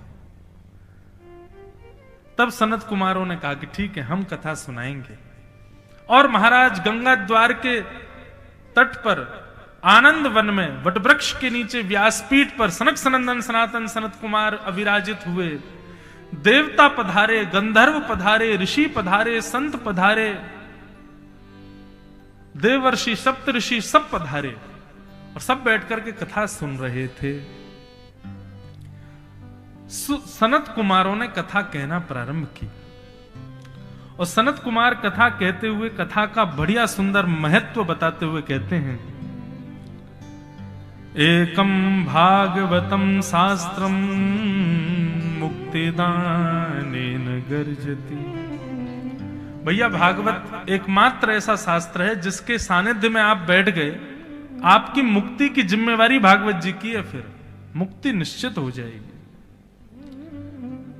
तावत् पापानि देहेस्मिन् निवसन्ति तपोधना यावन्न श्रूयते सम्यक् श्रीमद्भागवतम् मुरैः। पाप तब तक हृदय में विराजमान रहेंगे जब तक आप पंडाल में आके बैठे नहीं हो। पंडाल में आकर के जैसे बैठते हैं, जैसे जैसे कथा आगे बढ़ती है तैसे तैसे पाप नष्ट होने लग जाते हैं। आज कौन सा वार है? आज है कौन सा वार है? गुरुवार, थर्सडे। आज आपने गुरुवार की कथा सुनी तो श्रीमद् भागवत के टीकाकार ऐसा कहते हैं, जैसे आपने गुरुवार की कथा सुनी तो आपके पूर्व जीवन में जितने गुरुवार निकल चुके हैं जन्म से लेके अब तक, उन गुरुवारों में जो पाप बना होगा आज की कथा सुनने से सब खत्म हो गए। अब कल की कथा सुनोगे तो कल जो वार है उस वार में जितने भी आपने पाप किए वो सब दूर होंगे। अगले दिन की सब, इस प्रकार से आप 7 दिन की कथा सुनोगे, 7 ही वार होते हैं। 7 दिन में क्या होगा? पवित्र हो जाओगे। कई माताएं भाई लोग बड़े खुश हो गए, बोले वाह, ये तो झांसी में गंगा जी आ गई, यही में नहा लियो महाराज, सबरे पाप दूर रह जाएंगे। हर की पौड़ी बन गई महाराज, गौड़ बाबा आश्रम हर की पौड़ी बन गया 7 दिन के लिए। लेकिन ऐसे नहीं। यदि ये बात इतनी सत्य होती तो सारे चोर डकैत कथाओं में घूम रहे होते। बोले चोरी करो और कथा सुनो, डकैती डालो कथा सुनो, गलत काम करो कथा सुनो। क्यों? कथा पाप दूर कर देती है। पिछले सोमवार के दिन मैंने महाराज उसकी चैन हड़प ली, सोमवार वाले दिन कथा सुन लूंगा तो पाप दूर हो जाएगा। अगर इस प्रकार की बात है तो ये उचित नहीं है। पर बात कैसे उचित होगी ये सुनो। आज आप गुरुवार के दिन कथा सुन रहे हो तो गुरुवार के दिन की कथा सुनने से पाप निवृत्त कब होगे? जब भागवत जी को आप ये वचन दे दोगे कि आइंदा कभी कितने भी गुरुवार आ जाएं हम कोई पाप कर्म नहीं करेंगे। जब ये संकल्प आप ठाकुर जी के सामने लोगे, भागवत जी को ये वचन दोगे, तब भागवत जी पूर्व के गुरुवारों के पाप दूर करेंगे कि हाँ चलो इसने मुझे वचन दिया कि आगे के दिनों में ये गलत नहीं करेगा। और ठीक ये भागवत जी के लिए, ये गंगा जी के लिए भी यही है। लोग कहते हैं गंगा स्नान हर की पौड़ी पे इतनी भीड़ रहती महाराज, हमारे महाराज जी बता रहे हर साल हर की पौड़ी पे कथा करते हैं, इतनी भीड़ हर की पौड़ी पे क्यों रहती है? बोले वहां नहाने से पाप दूर हो जाते हैं। ऐसा नहीं है। गंगा जी को पहले प्रणाम करो और हाथ जोड़ के वचन दो, हे गंगा मैया आप मेरे पाप दूर करो। मैं वचन देता हूं आज के बाद छल नहीं करूंगा, कपट नहीं करूंगा, दूसरे से ईर्ष्या नहीं करूंगा, किसी का धन नहीं हड़पूंगा, किसी के साथ गलत नहीं करूंगा, किसी से ईर्ष्या नहीं करूंगा। मैं आपको वचन देता हूं आज के बाद क्रोध नहीं करूंगा, मांस नहीं खाऊंगा, मदिरा नहीं पीऊंगा। आपको वचन देता हूं। आप वचन देकर के जब गंगा जी में प्रवेश करोगे तब गंगा जी पाप दूर करेंगे। क्यों? क्योंकि वचन देने के बाद यदि आपने वो किया तो फिर गंगा जी पुराने पापों को भी पुनश्च प्रकट कर देंगी और उनको भी 1000 में भाग करके देंगी, आपको गुना करके देंगी, दुगुना होकर के लगेगा, 1000 गुना होकर के लगेगा। इसलिए भैया पहले वचनबद्ध हो तब कथा सुनो, तब पाप मुक्त हो पाओगे, नहीं तो नहीं। ऐसी भागवत की कथा है। इस प्रकार सूत जी कथा सुना रहे थे, नारद जी बैठ करके सुन रहे थे, तो जिनके लिए कथा हो रही थी उनका आगमन हुआ। कौन? भक्ति, ज्ञान और वैराग्य। तीनों बिल्कुल युवा अवस्था में प्रकट हो गए, नाचने लगे महाराज। भक्ति सुतौ तौ तरणौ गृहीत्वा प्रेमैक रूपा सहसा विरासे। श्री कृष्ण गोविंद हरे मुरारे नाथेति नामानि मुहुर्वदन्ति। श्री कृष्ण गोविंद हरे मुरारे नाथेति नामानि मुहुर्वदन्ति। इस सुंदर कीर्तन का गान करते हुए भक्ति महारानी ज्ञान वैराग्य के साथ युवा होकर के वहीं प्रकट हो गई। बोलो भक्ति ज्ञान वैराग्य की। बंधुओं, श्रीमद् भागवत की कथा में ज्ञान वैराग्य और भक्ति इनका वर्धन होता है। ये श्रेष्ठ होते हैं, ये युवा होते हैं। भक्ति महारानी आई, नारद जी से कहने लगी, धन्य है भगवान, आपने मेरे पुत्रों को युवान कर दिया, लेकिन इतने बड़े पंडाल में मेरे लिए स्थान कहां है?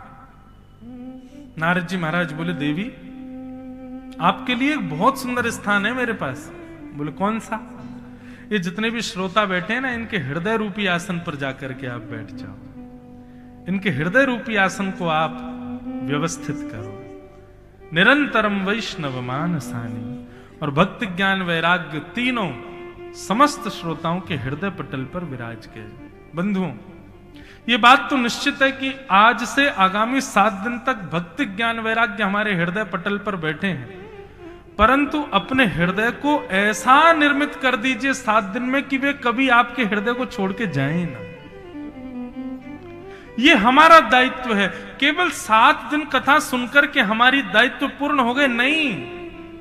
7वें दिन जिस दिन हम यहां से जाएंगे 13 तारीख को, उसके बाद तो असली कथा शुरू होगी। क्यों? क्योंकि जो भाव हृदय में आ चुके हैं, अब मृत्यु पर्यंत उनको आपको अपने हृदय में रखना है, कहीं वो नष्ट ना हो जाए। पौधा घर में लगा है तो नित्य उसमें जल दो, नित्य उसको धूप दिखाओ, तभी तो वो पौधा व्यवस्थित रहेगा। श्रीमद् भागवत ने भक्ति रूपी पौधा आपके हृदय में लगा दिया, अब इसको निरंतर व्यवस्थित रखना आपकी जिम्मेवारी है।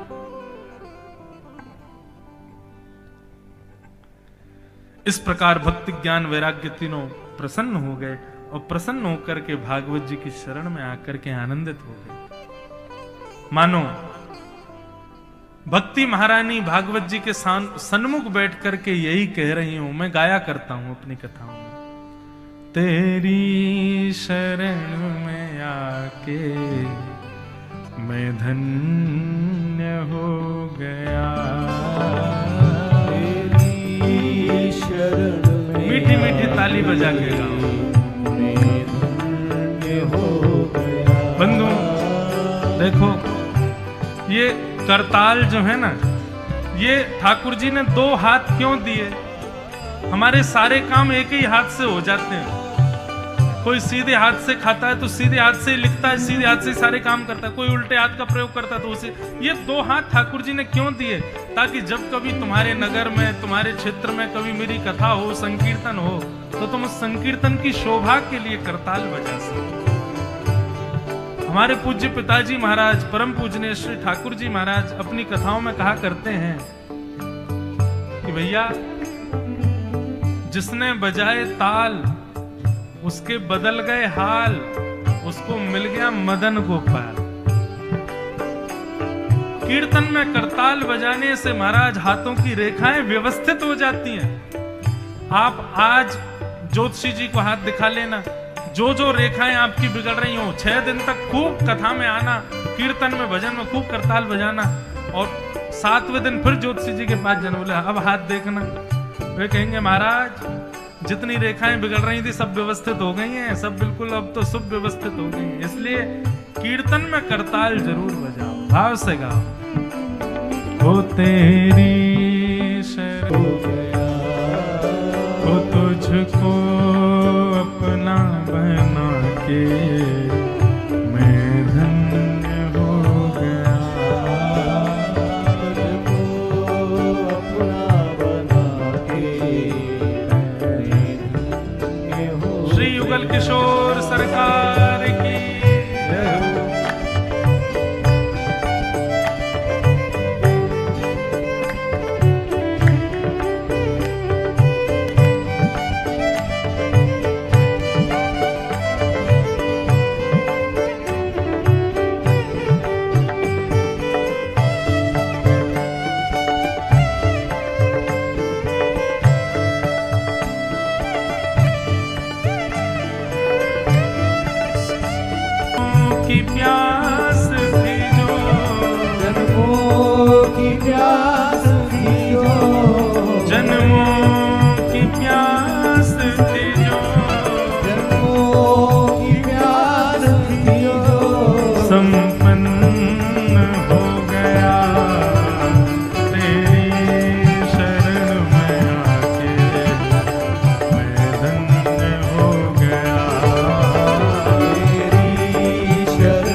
भाव हम किन के लिए गा रहे हैं? ये भाव हम गा रहे हैं भागवत जी के लिए। ये भागवत जी, हम धन्य हो गए कि आप हमारे नगर में पधारी, आप हमारे जीवन में पधारी। और मैं तो भागवत जी की शरण में हूं ही, तो मैं किसके लिए गा रहा हूं? हम गा रहे हैं राम राजा सरकार के लिए कि आपने कृपा करके हमको बुंदेलखंड बुलाया पहली बार कथा करने के लिए। तो हे राम राजा सरकार, आप लोग भागवत जी के लिए गाओ, हम राम राजा सरकार के लिए गाते हैं।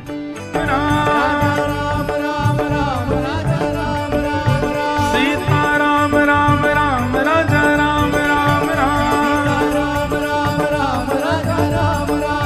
ओ तेरी शरण में आके मैं धन्य हो गया।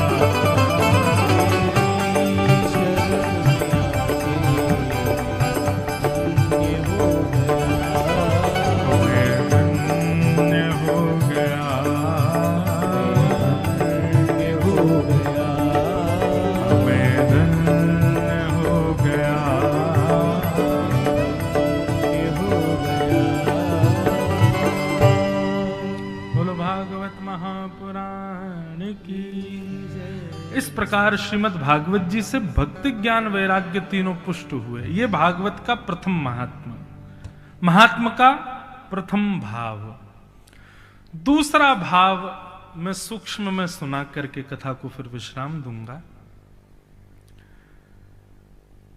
कि ये मानवा पाप कृतस्तु सर्वदा सदा दुराचार रता विमार्गगा क्रोधाग्निदग्धा कुटिलश्च कामिनः सप्ताह यज्ञेन कलो पुनन्ति ते।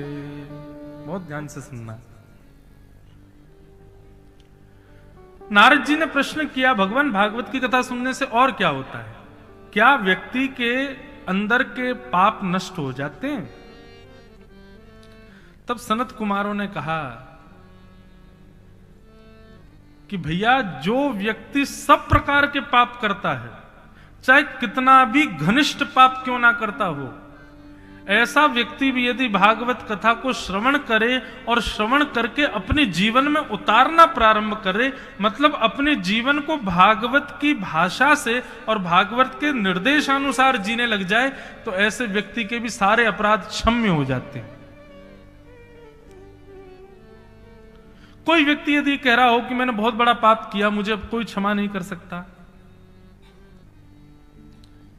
ऐसा व्यक्ति भी यदि भागवत के आश्रय में आ जाए और अपना बचा हुआ शेष जीवन भागवत के निर्देशानुसार जीने लग जाए, ऐसे व्यक्ति का निश्चित है कि भागवत जी उसका पाप नष्ट कर देंगे, कल्याण करेंगे,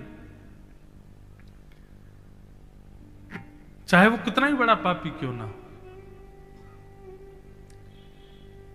तब नारद जी महाराज बोले, क्या वो बालक जो अपने माता पिता से बैर करता है, जो अपने माता पिता की निंदा करता है, अपने माता पिता पर हाथ तक उठा देता है, ऐसा बालक यदि भागवत की कथा में आए तो वो सुधर जाएगा?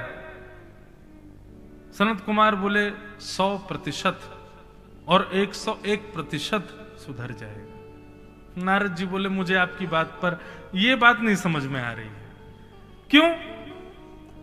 बोले, भैया, माता पिता से विद्वेष करने वाला बालक, उसको महापाप की श्रेणी में माना जाता है। ऐसे बालक को आप कह रहे हैं भागवत जी क्षमा दिला देती है? मुझे ये बात समझ नहीं आ रही है आपकी, मुझे कोई उदाहरण दीजिए। तब सनत कुमारों ने कहा, सुनो, हम तुमको एक उदाहरण सुनाते हैं।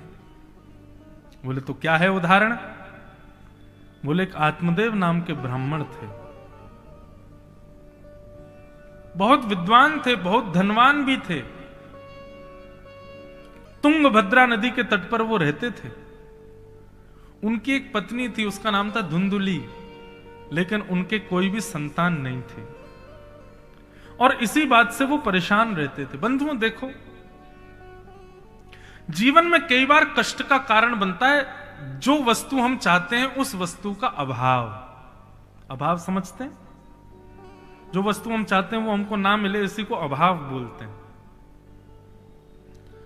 जीवन में कष्ट का कारण होता है वस्तु की कामना, और फिर वो वस्तु ना मिले तो उसका अभाव हमको कष्ट देता है। इसलिए हमारे शास्त्र कहते हैं जीवन में जो वस्तु प्राप्त ना हो उस वस्तु के स्थान पर ठाकुर जी को विराजमान कर दो, तो कभी भी उसका अभाव लगेगा ही नहीं। सुदामा जी, घर में अन्न नहीं होता था, घर में भोजन करने के लिए कोई सामग्री नहीं होती थी, लेकिन सुदामा जी के जीवन भाव में बताया जाता है कि कभी कभी पत्नी लड़ती, बोले दुनिया के लोग महीने में 2 बार एकादशी का व्रत करते हैं, अन्न नहीं खाते, लेकिन हमारे घर में तो रोज ही एकादशी होती है।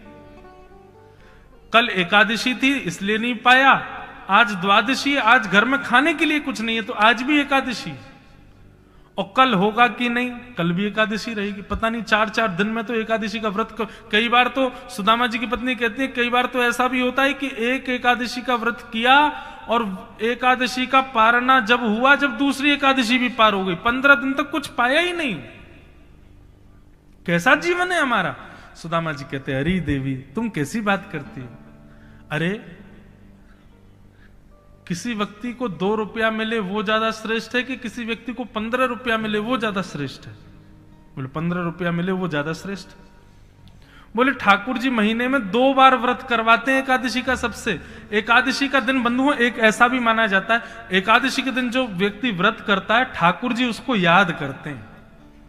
तो सुदामा जी बोले दुनिया के लोगों को तो 2 दिन व्रत करके ठाकुर जी महीना में 2 ही बार याद करते हैं, लेकिन मुझे तुझे तो 15-15, 20-20 बार याद करते हैं। हम कितने भाग्यशाली हैं। आपने ताली तो बजाई, परंतु बंधुओं ऐसा यदि आपके संग कभी हो तो आप लोग भी वही करोगे जो सुदामा जी कर रहे थे? नहीं, बिल्कुल नहीं करोगे। आप शिकायतों की लिस्ट बनाना प्रारंभ कर दोगे। ठाकुर जी के मंदिरों में अब क्या बोले, हमको बोलने में थोड़ा अटपटा लगता है, लेकिन ठीक है। महाराज जी लोग अपनी जीवन की कामनाओं के लिए कैसे कैसे व्रत करते हैं मैंने देखा। हाथ पर दिया रे करके पूरी रात खड़े हैं। एक मंदिर है उत्तराखंड में, मैं वहां गया था, शंकर जी का मंदिर है, बहुत दिव्य स्थान है, इतना दिव्य की मंदिर का वहां कि यदि कोई व्यक्ति शंकर जी की आराधना करें के समय पर पुत्र रत्न या संतान प्राप्ति होती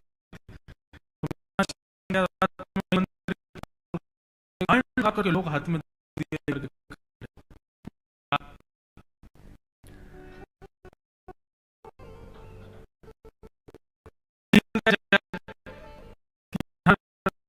लेटर के सिद्धियों पर पूरी तारा घिसता है, निकल आया मेरी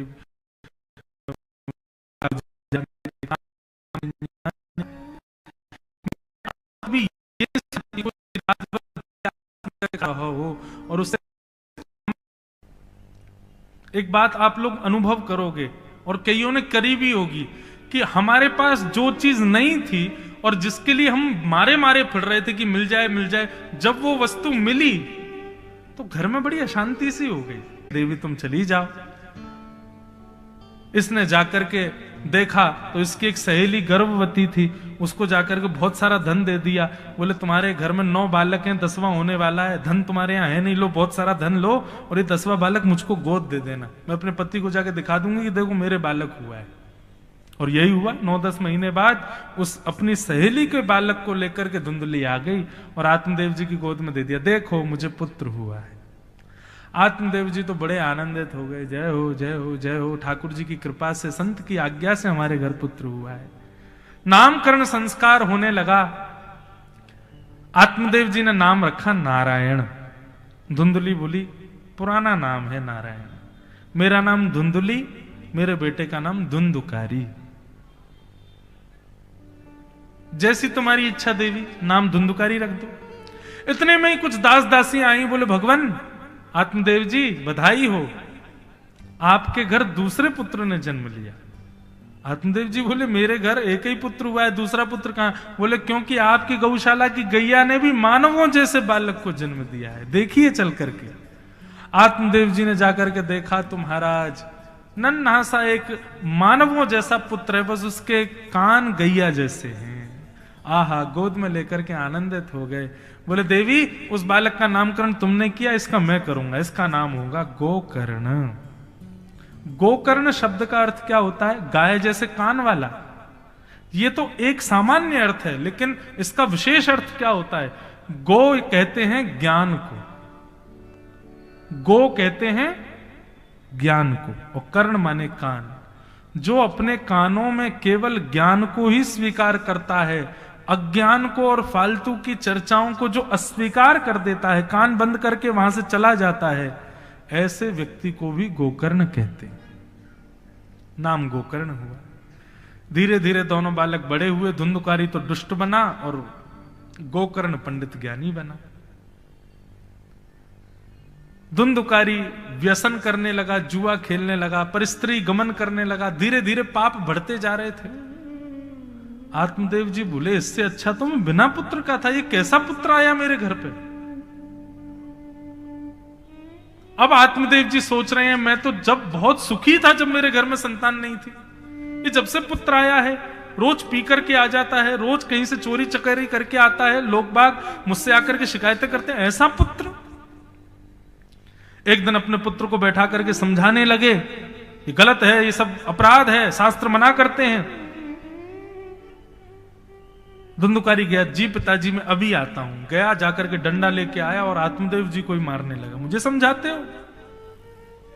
आत्मदेव जी बोले अब इसको समझाना भी व्यर्थ है। पत्नी तो पहले ही अपने प्राण त्याग चुकी थी कुएं में कूद करके, पुत्र के ही भय से आज आत्मदेव जी ने भी घर छोड़ दिया। बड़े दुखी हो गए। तब गोकर्ण पुत्र अपने पिता के पास गए और कहे, बोले पिताजी आप दुखी क्यों हो? बोले ऐसी संतान पाके कौन सुखी रहता है, मेरा बेटा ऐसा निकलेगा ये मैंने कभी सोचा ही नहीं था। तब गोकर्ण जी महाराज कहते हैं पिताजी आप 2 मिनट के लिए ये भूल जाइए कि मैं आपका पुत्र हूं और ध्यान पूर्वक मेरे द्वारा बताई गई बात को सुनिएगा, आपका कष्ट दूर हो जाएगा। और यहां गोकर्ण जी ने जो ज्ञान दिया है इसको गोकर्ण गीता कहते हैं। हमारे पूज्य पिताजी महाराज के सदगुरुदेव अनंत श्री विभूषित हमारे दादा गुरुदेव श्री रामानुज प्रपन्नाचार्य गुरु जी, वे कहते हैं कि ये 2 श्लोक 18,000 भागवत के श्लोकों का सार हैं। ये सामान्य नहीं है ये श्लोक।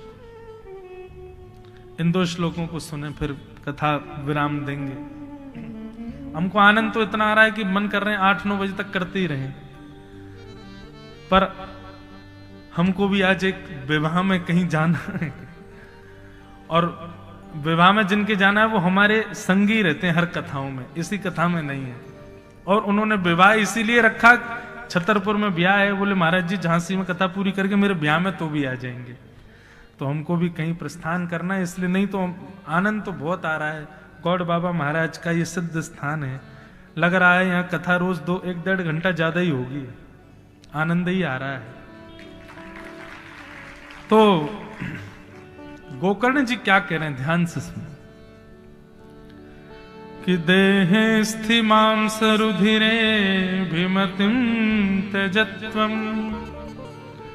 जाया सुता दिशु सदा ममतां विमुञ्च पश्यानिशं जगदिदं क्षणभङ्गुनिष्ठम् वैराग्यरागरसिको भवभक्तिनिष्ठ। पिताजी आपने अभी अभी एक बात कही कि मेरा पुत्र ऐसा होगा, ये आपने कभी सोचा नहीं था। मतलब ऐसे बालक ऐसे पुत्र औरों के भी हुए हैं, लेकिन आपको तब कष्ट क्यों नहीं हुआ जब दूसरे के पुत्र भी ऐसे थे? क्यों? क्योंकि आपका अपना नहीं था, इसलिए। मतलब व्यक्ति का बुरा होना कष्ट नहीं देता, लेकिन बुरा व्यक्ति जब हमारा हो तो कष्ट देता है। पिताजी, कष्ट का कारण व्यक्ति का बुरा होना नहीं है, कष्ट का कारण हमारा व्यक्ति बुरा हो, यह कष्ट का कारण है। इसका मतलब कष्ट अपनत्व में है, कष्ट ममत्व में है। आप लोग कथा सुन के बाहर गए, रोड पर थोड़ी आगे गए तो किसी 17-18 वर्ष के बालक को आपने कुछ गलत करते हुए देखा, आप रोकोगे? नहीं रोकोगे, चले जाओगे। लेकिन वही 17-18 वर्ष का बालक आपके घर का हो, तो आपका हो तो बहुत बड़ी बात है। आपके परिवार का भी हो तो भी आप रुकोगे, उतरोगे, 2 रखोगे कान के नीचे, कान पकड़ के गाड़ी में बैठाओगे, घर ले जाके शिकायत करोगे, समझाओगे। कहने का अभिप्राय, पिताजी कष्ट के कारण 2 होते हैं। एक तो होता है अहमत्व और दूसरा होता है ममत्व। पहला कष्ट का कारण है अहमत्व, अहंकार। अहमत्व सदा खुद में होता है और ममत्व सदा अपनों में होता है। ये दोनों ही कष्ट के कारण होते हैं पिताजी। बहुत ज्ञान की बात है, ध्यान से सुनिएगा। पिताजी, अहमत्व का त्याग करो। हम अभिमान क्यों कर रहे हैं? किस बात का अभिमान कर रहे हैं अपने ऊपर?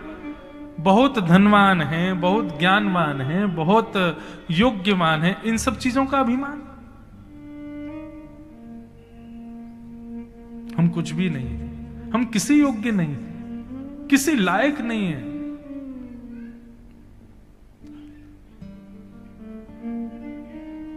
ना तो रूप है, पूज्य पिताजी गाते हैं, ना तो रंग है, ना गुणों की कोई भी खान है, फिर श्याम कैसे शरण मिले, इस सोच में मेरे प्राण हैं।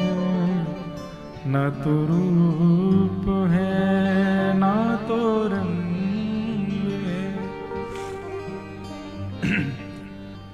हम लोगों के अंदर क्या है? ना तो हम रूपवान, ना हम गुणवान। आप कहोगे आप बहुत रूपवान हो, कब तक रहने वाले हो? एक समय ऐसा आएगा, एक दिन ऐसा आएगा, झुर्रियां पड़ जाएंगी चेहरे पे, कोई देखना भी पसंद नहीं करेगा। अरे महाराज, इनका शरीर देखो कितना स्थूल है, कितना अद्भुत है। कब तक? एक समय आएगा, वो भी नष्ट हो जाएगा। ये बात सदैव याद रखिए।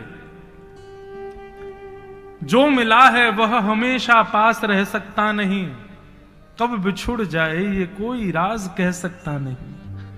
जिंदगानी का खिला मधुबन किसी का है दिया, मैं नहीं मेरा नहीं यह तन किसी का है दिया।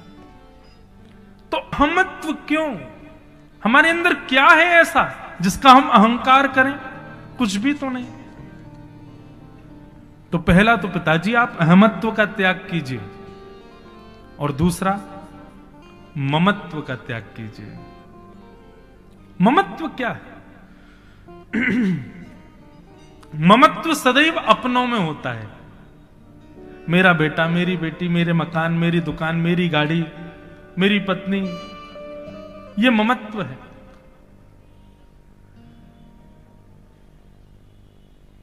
एक नामदेव जी एक भक्त हुए भगवान के, महाराष्ट्र में। उनके विषय में कथा आती है कि एक बार उनके घर में आग लग गई, और जैसे ही आग लगी तो गांव के सब लोग आग बुझाने के लिए घर में भगे। अंदर जाकर के देखा तो नामदेव जी क्या कर रहे थे? जो घर की आधी सामग्रियां बची हुई थी उनको समेट समेट करके आग में फेंक रहे थे। गांव के लोग बोले बड़ा मूर्ख आदमी है, आधे घर में आग लगी, हम बुझाने आए, यहां करके देख रहे हैं तो बचे हुए घर को भी जलवा रहा है। किसी ने कहा अरे नामदेव ये क्या कर रहे हो? बोले अरे ये अग्नि भगवान विट्ठल का स्वरूप है, मुझे बड़ी चिंता हो रही है, इन्होंने मेरे घर में आकर के केवल मेरे आधे घर को ही स्वीकार क्यों किया, मेरा पूरा घर इन्हीं का है, सब स्वीकार कर लें, ये आधे घर को स्वीकार क्यों कर रहे हैं? अरे ठाकुर जी सब लो ना, पूरा घर आपका है। जैसे ये भाव नामदेव जी ने कहा, अग्नि में से पंडरीनाथ भगवान प्रकट हो गए, प्रकट होकर के नामदेव जी को हृदय से लगा लिया। ऐसे भाव हमारे हैं। एक पाम टूट जाए और आप कहो, हे राजा राम सरकार, आपने दूसरा पाम क्यों छोड़ा, इसको भी तोड़ो, ये दोनों आपके हैं ठाकुर जी। हम सोचते हैं कभी ऐसा? कभी नहीं। हमारी भावना ऐसी नहीं है भैया। क्यों? क्योंकि हम ममता से जुड़े हुए हैं, हमारा ममत्व है। ममत्व। तो पिताजी ये दो दुख के कारण हैं, अहमत्व और ममत्व, अहंकार और ममता। इन दोनों का त्याग करो। इन दोनों का त्याग जैसे ही करोगे पिताजी, आप परम सुखी हो जाओगे, परम आनंदित हो जाओगे। अहंकार को छोड़ो और इस शरीर के जितने संबंधी हैं उनसे ममता छोड़ दो। ये दो बातें। और क्या करो कि धर्म भजस्व सततम त्यजलोक धर्मान सेवस्य साधु पुरुषा जहि काम तृष्णा अन्यस्य दोष गुण चिंतन माशु मुक्त्वा सेवा कथा रस महो नितराम पिबत्वम। पिताजी धर्म को भजो, धर्म जो कहता है उसको करो, लोक धर्म का त्याग करो, साधु पुरुषों की सेवा करो, सेवा करो, कथा सुनो, आनंदित रहो। और एक चीज से बचो, क्या?